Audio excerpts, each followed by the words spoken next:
Now, if you're not sure about getting the COVID-19 vaccine or worried that it might not make a real difference if you do, then you need to listen to the latest data from the Western Cape.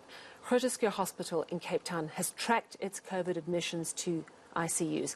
The difference between those who've had the jab and those who haven't is not only remarkable, but it's life-saving. And to tell us more, I'm joined by Dr. Saadiq Kariem, Chief of Operations for the Western Cape Department of Health. Doctor, thank you very much for your time. I wonder if you could just talk me through this data coming from Groote Schuur. During what period was this information gathered? What does it show? So this was a single snapshot survey done by our colleagues at Groote Schuur Hospital, Dr. Obenheimer and some of his colleagues, and it really just shows of the patients admitted to hospital with COVID, it shows those who have been vaccinated and those who have been unvaccinated. And I think it sends a really powerful and important message for those people who are still considering whether or not to take the jab or not. So if we look at those numbers, and it was just a single snapshot, and they will be repeating this, so the numbers will obviously change. But on the day that they did the survey, of the 156 people admitted to Groote Schuur Hospital with COVID, in fact, they found that 153 people were unvaccinated. Of those who were admitted into the intensive care, of the 66, they found that all of them were in fact unvaccinated. And of those who were on high-flow nasal oxygen in the high care ward, of the 32 people on ventilators, all of them were again unvaccinated. So I think it sends a really important, really powerful message. And we're seeing more and more data coming through, aren't we, that is clearly showing the difference that these vaccinations make. Absolutely. It's as you said, it's absolutely life-saving. I mean, just this data on the single snapshot survey that's done at Groote Schuur Hospital, and we're seeing from anecdotal comments from our colleagues across the service platform in the Western Cape, we're finding a fairly similar picture. We will obviously be looking at this in a more detailed level at the on a provincial level, and just show the importance and the benefits that the vaccine can have in preventing severe COVID. I think what's interesting is at the same time as these stats are coming through, and it's gratifying and heartwarming for those of us who are prepared to have the vaccine. A little earlier in this program, I spoke to a doctor from Mpumalanga, Dr. Tafara Machiri, and he has become so frustrated with patients and friends who are not prepared to vaccinate that he actually put up a notice at his practice saying, I don't want to treat the unvaccinated. He's saying, of course, he will. But the reality is, he says he's seen 5 friends die because they refuse to be vaccinated. And the point that he made so poignantly is, when you're dead, that's it. It's over. How do you understand this resistance to getting the vaccine when the science is really clear? It's, as a medical practitioner, I find it completely baffling that people still have all kinds of odd conspiracy theories. A recent survey in the Western Cape, for example, conducted by the Premier's Department, just did a sample, and they've been doing this over many weeks. Of those people who have been sampled, there were different categories, if I can put it that, in terms of why people would not be taking the vaccine. Some of them were around the safety. Some of them were about trust in the vaccine. There was also a lot of misinformation. So, for example, I don't trust the vaccine, or, for example, I have heard that, and I can fully understand the doctor from Mpumalanga's frustration. I mean, as medical practitioners, we are obviously equally frustrated in the province that people just don't listen to the science of it, that they believe all kinds of conspiracy theories, and a lot of that misinformation can be combated, and that's why the colleagues from Groote Schuur Hospital, in fact, put out that graphic that so visibly displays to people and proves to people what the benefits of vaccination are. There also are other theories. For example, some people genuinely are concerned. They, for example, have a chronic illness, and they're concerned about will the vaccine have an impact.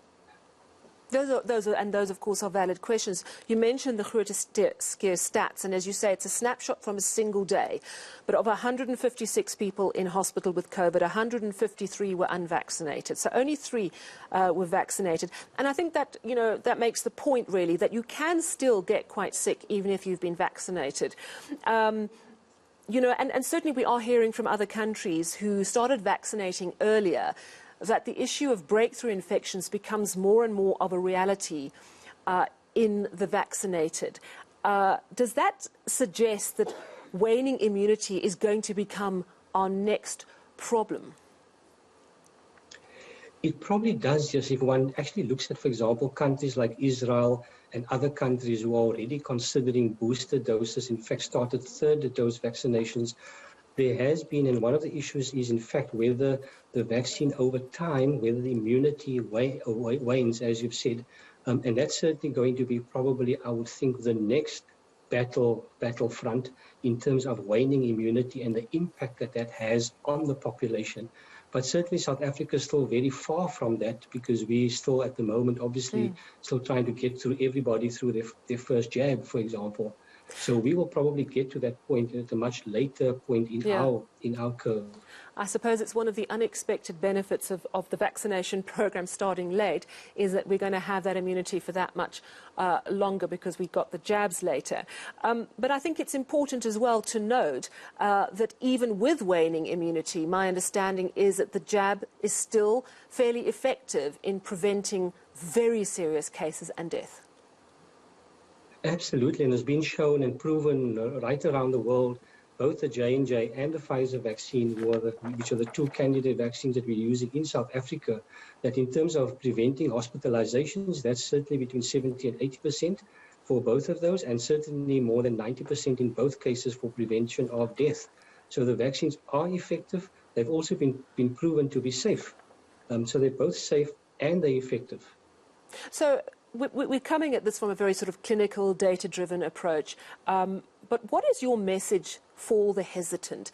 Bearing in mind that it's clear that the numbers don't seem to convince people, and no one likes to be shamed or humiliated or told they're wrong. So how does one approach a hesitant person to get through to them? I think so. What we've been trying, obviously, is using the voices of, or let's call it trusted voices. So people whom people from the communities can relate to, whether they be community leaders or whether they be religious leaders.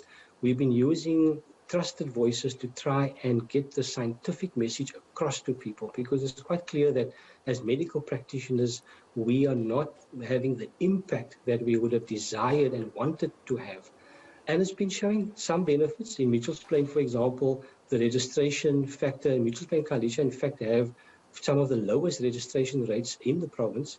Mitchell's Plain, for example, only 21% of eligible people over 18 have registered, and in Khayelitsha, only 19% of eligible people have registered.